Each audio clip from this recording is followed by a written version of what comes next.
আসসালামু আলাইকুম, স্বাগত জানাচ্ছি এনটিভির দুপুরের খবরে। আমি মালিহা হোসাইন। ক্রাউন সিমেন্ট শিরোনাম দেখছিলেন, এবার পুরো খবর। শপথ গ্রহণের মাত্র ২১ দিনের মাথায় নির্বাচনী প্রতিশ্রুতি অনুযায়ী দরিদ্র ও অতি দরিদ্র নারীদের হাতে ফ্যামিলি কার্ড তুলে দিলেন প্রধানমন্ত্রী তারেক রহমান। দুপুরে ঢাকায় কর্মসূচির উদ্বোধন করে তিনি বলেছেন, নারীদের স্বাবলম্বী ও তাদের ক্ষমতায়ন করতে পারলেই এগিয়ে যাবে দেশ। সরকার জনগণের কাছে জবাবদিহি থাকতে চায় জানিয়ে তারেক রহমান বলেন, আগামী মাসের মধ্যে শুরু হবে কৃষক কার্ড বিতরণ কার্যক্রম। হাসান মাহমুদের রিপোর্ট। অংশ হিসাবে এই ফ্যামিলি কার্ড মাত্র ৩০ দিন আগেও নির্বাচনী প্রচারণার মাঠে ফ্যামিলি কার্ডের যে প্রতিশ্রুতি দিয়েছিলেন, সরকার গঠনের ২১ দিনের মাথায় বৈশ্বিক যুদ্ধাবস্থার মধ্যেই মানুষের হাতে সেই ফ্যামিলি কার্ড তুলে দিলেন তারেক রহমান। রাজধানীর কড়াইল বস্তি সংলগ্ন বনানী টিএনটি মাঠে ফ্যামিলি কার্ড বিতরণের পাইলট প্রকল্প উদ্বোধন অনুষ্ঠানে কড়াইল, সাততলা, ভাসানটেক বস্তির দরিদ্র নারীদের হাতে ফ্যামিলি কার্ড তুলে দিয়ে প্রধানমন্ত্রী তারেক রহমান বলেন, তার সরকার জনগণের কাছে জবাবদিহি থাকতে চায়। ব্যক্তিগতভাবে আমার জন্য আজকের দিনটি খুবই ইমোশনাল। আমরা জনগণের কাছে জবাবদিহি থাকতে চাই এবং তারই একটি অংশ হিসাবে আমাদের দল, বাংলাদেশ জাতীয়তাবাদী দল, নির্বাচনের পূর্বে আমরা বাংলাদেশের মানুষের কাছে প্রতিশ্রুতি দিয়েছিলাম, বাংলাদেশের নারী সমাজের কাছে প্রতিশ্রুতি দিয়েছিলাম যে বিএনপি সরকার গঠন করতে সক্ষম হলে আমরা এই ফ্যামিলি কার্ডের কাজ শুরু করব। আপনারা নিশ্চয়ই খেয়াল করেছেন, আমরা আল্লাহর রহমতে বাংলাদেশের মানুষের সমর্থন নিয়ে বিগত নির্বাচনে সরকার গঠন করার ১ মাসেরও কম সময়ের মধ্যে আমরা আমাদের এই প্রতিশ্রুতি, জনগণের কাছে দেওয়া প্রতিশ্রুতির কাজ আমরা শুরু করেছি। আগামী মাসের ভেতরে আমরা কৃষক ভাইদের কাছেও, বহু কৃষক ভাইদের কাছে আমরা কৃষক কার্ড তুলে দিতে সক্ষম হব ইনশাআল্লাহ। প্রধানমন্ত্রী বলেন, তার সরকার জনগণকে দেয়া প্রতিশ্রুতি থেকে বিন্দু মাত্র সরবে না। তবে বৈশ্বিক যুদ্ধ পরিস্থিতি বিবেচনায় সবাইকে কিছুটা ধৈর্য ধরার আহ্বান জানান তিনি। নারী সমাজকে আজকে আমরা অর্থনৈতিকভাবে এম্পাওয়ার করতে চাই, অর্থনৈতিকভাবে তাদের সচ্ছলতা গড়ে তুলতে চাই এবং সেই লক্ষ্যকে সামনে রেখেই বর্তমান সরকার গঠনের আগেই পরিকল্পনা গ্রহণ করেছে কিভাবে নারীদেরকে আমরা ক্ষমতায়ন করব, অর্থনৈতিকভাবে সচ্ছল করে গড়ে তুলব এবং তারই অংশ হিসাবে আজকে এই ফ্যামিলি কার্ড আমরা সমগ্র বাংলাদেশে পর্যায়ক্রমিকভাবে ইন্ট্রোডিউস শুরু করলাম। আজকে আমরা যদি বাস্তবতা বিবেচনা করি এবং সমসাময়িক ঘটনা, মধ্যপ্রাচ্যের যে পরিস্থিতি, সকল কিছু যদি বিবেচনা করি, তাহলে আমরা যে প্রতিশ্রুতিগুলো দিয়েছিলাম, আমরা অবশ্যই আমাদের প্রতিশ্রুতি থেকে বিন্দুমাত্র আমরা অবস্থান পরিবর্তন করব না। হয়তো সমসাময়িক বৈশ্বিক পরিস্থিতির কারণে ক্ষেত্র বিশেষে হয়তো আমাদের কিছু কিছু ক্ষেত্রে সময় বেশি লাগতে পারে প্রতিশ্রুতিগুলো বাস্তবায়নের জন্য। আমরা ধৈর্যের সাথে সমগ্র পরিস্থিতি মোকাবেলা করি, আমরা ধৈর্যের সাথে সুন্দরভাবে আমাদের এই দেশটিকে গড়ে তুলি।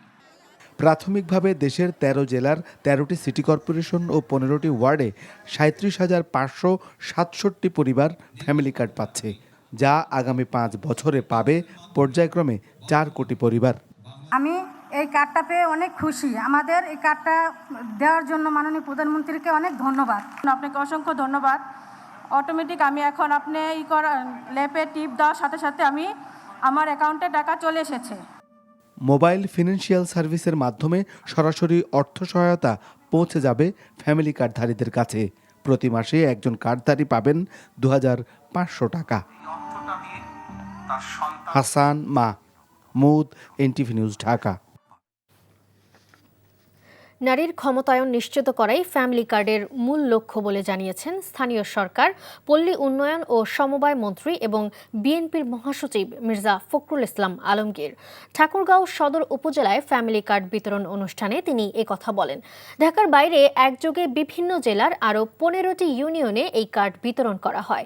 ইফতেখার রেজার রিপোর্ট। ঠাকুরগাঁও সদর উপজেলার রহিমানপুর ইউনিয়নের ২ নম্বর ওয়ার্ডে সম্মিলিত ঈদগাহ আলিফ মাদ্রাসা প্রাঙ্গণে ফ্যামিলি কার্ড বিতরণ অনুষ্ঠানের আয়োজন করা হয়। এ সময় ৫৯০ জন নারীর মাঝে ফ্যামিলি কার্ড বিতরণ করেন মির্জা ফখরুল। তিনি বলেন, দুর্নীতির বিষয়ে সরকার দোষীদের কোনো ক্ষমা করবে না। যদি এই দেখা যায় যে কেউ কোনো রকম দুর্নীতির সঙ্গে জড়িত হয়েছে, তার কোনো ক্ষমা নাই, তাকে আমরা কোনো ক্ষমা করব না। এই ব্যাপারে আপনারা নিশ্চিন্ত থাকতে পারেন। আসেন না আমরা নতুন করে শুরু করি। এদিকে অর্থ ও পরিকল্পনা মন্ত্রী আমির খসরু মাহমুদ চৌধুরী চট্টগ্রাম বিমানবন্দর উচ্চ বিদ্যালয় মাঠে আয়োজিত ফ্যামিলি কার্ড বিতরণ অনুষ্ঠানে বলেছেন, সরকারের সীমিত সক্ষমতা থাকা সত্ত্বেও বাজেটের একটা বড় অংশ ফ্যামিলি কার্ড প্রকল্পের জন্য দেওয়া হয়েছে। এ সময় চট্টগ্রাম সিটি কর্পোরেশনের 41 নম্বর ওয়ার্ডের দক্ষিণ পতেঙ্গায় 5,575 পরিবারকে ফ্যামিলি কার্ড দেওয়া হয়। বাংলাদেশের উন্নয়নের সুফল আমরা বাংলাদেশের পিছিয়ে পড়া মানুষগুলোর বাড়িতে বাড়িতে পৌঁছে দিয়েছি ইনশাআল্লাহ। তাদের কারো কাছে যেতে হয় নাই, কারো কাছে চাইতে হয় নাই। খুলনা সিটি কর্পোরেশনের 10 নম্বর ওয়ার্ডের ফ্যামিলি কার্ড বিতরণ কাজ উদ্বোধন করেন বিএনপির কেন্দ্রীয় ছাত্র বিষয়ক সম্পাদক হুইপ রকিবুল ইসলাম বকুল। বান্দরবনে প্রথম ধাপে পাইলট প্রকল্পে লামা উপজেলার ফাঁসিয়াখালী ইউনিয়নের 2 নম্বর ওয়ার্ড এলাকায় 1097টি পরিবারের মাঝে ফ্যামিলি কার্ড বিতরণ কর্মসূচি উদ্বোধন করেন পার্বত্য বিষয়ক মন্ত্রণালয়ের মন্ত্রী অ্যাডভোকেট দীপেন দেওয়ান। বগুড়া সদর উপজেলার গোপালবাড়ি গ্রামে 394টি পরিবারের মাঝে এই কার্ড বিতরণ করা হয়। এছাড়া ভোলার চরফ্যাশন, রাজবাড়ির পাংশা, ব্রাহ্মণবাড়িয়ার বাঞ্ছারামপুর, সুনামগঞ্জের দিরাই, কিশোরগঞ্জের ভৈরব, কুড়িগ্রাম জেলায় ফ্যামিলি কার্ড বিতরণ করা হয়। Iftekhar Reza, NTV news, Dhaka. আন্তর্জাতিক অপরাধ ট্রাইব্যুনালের প্রসিকিউশনের কারোর বিরুদ্ধে অনিয়ম ও দুর্নীতির অভিযোগ উঠলে অবশ্যই বিচার প্রক্রিয়া প্রশ্নবিদ্ধ হয় বলে মন্তব্য করেছেন ট্রাইব্যুনালের chief prosecutor advocate Aminul Islam. তবে কোনো প্রসিকিউটরের বিরুদ্ধে আনুষ্ঠানিক অভিযোগ আসলে আইন অনুযায়ী ব্যবস্থা নেওয়া হবে বলেও স্পষ্ট জানিয়েছেন তিনি। আওয়ামী লীগের কারাবন্দী সাবেক সংসদ সদস্য এবিএম ফজলে করিম চৌধুরীকে জামিনে মুক্তি পাইয়ে দেওয়ার জন্য প্রসিকিউটর সাইমুম রেজা তালুকদার 1 কোটি টাকা চেয়েছিলেন বলে অভিযোগ উঠেছে। টাকা চাওয়ার সেই হোয়াটসঅ্যাপ কথোপকথনের একাধিক অডিও রেকর্ডিংয়ে এমন তথ্য পাওয়া গেছে। ইতোমধ্যে প্রসিকিউটর সাইমুম রেজা পদত্যাগ করেছেন। এসব বিষয় নিয়ে সকালে প্রসিকিউটরদের নিয়ে জরুরি বৈঠক করেন চিফ প্রসিকিউটর। পরে সাংবাদিকদের তিনি বলেন, সাইমুম রেজার বিরুদ্ধে আনুষ্ঠানিক অভিযোগ না পেলেও অভ্যন্তরীণ তদন্ত করা হবে। চিফ প্রসিকিউটরের দায়িত্ব নেওয়ার পর থেকে ট্রাইব্যুনালের মামলা আগের চেয়ে গতিশীল করতে কাজ করছেন বলেও জানান আমিনুল ইসলাম। এটা একটা সিরিয়াস অভিযোগ। এই অভিযোগ আমাদের কোনো প্রসিকিউটরের বিরুদ্ধে ওঠার কথা ছিল না। যখন উঠেছে তাৎক্ষণিকভাবে এটার ব্যবস্থা নেওয়া উচিত ছিল। আমরা এটা প্রশ্রয় কেন দিয়েছি আমি জানি না। শতভাগ প্রশ্নবিদ্ধ হয়, আমি আপনার সাথে একমত যে এইরকম যদি কোনো বিষয় হয় তাহলে তো অবশ্যই আমাদের ট্রাইব্যুনাল নিয়ে প্রশ্ন উঠে, আমাদের ইমেজ সংকট হয় এবং এটা তো সঙ্গত কারণেই যে এরকম প্রশ্ন উঠবে কেন। প্রকৃত উপকারভোগীদের হাতে কৃষি ও ফ্যামিলি কার্ড না পৌঁছালে সরকারের এই কর্মসূচি দুটির লক্ষ্য অর্জিত হবে না, বরং অপচয় হবে সরকারি অর্থের। এমন আশঙ্কার কথা জানিয়েছে বেসরকারি গবেষণা সংস্থা centre for policy dialogue CPD.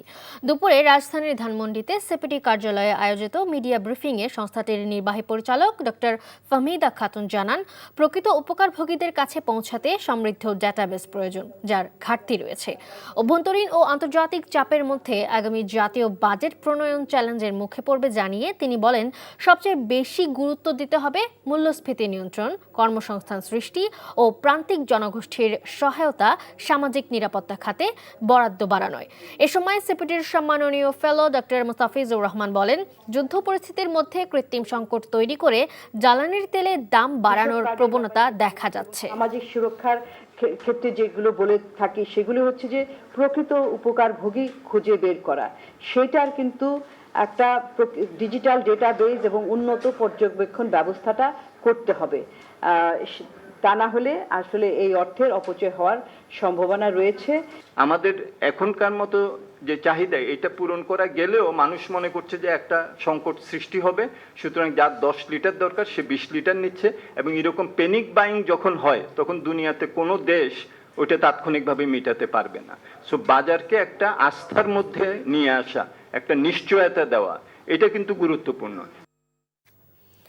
দিনাজপুরের বিরলে একজন কৃষি উদ্যোক্তা প্রায় 15 বিঘা জমিতে বাণিজ্যিক ভিত্তিতে পেঁয়াজ বীজ চাষ করে সফল হয়েছে।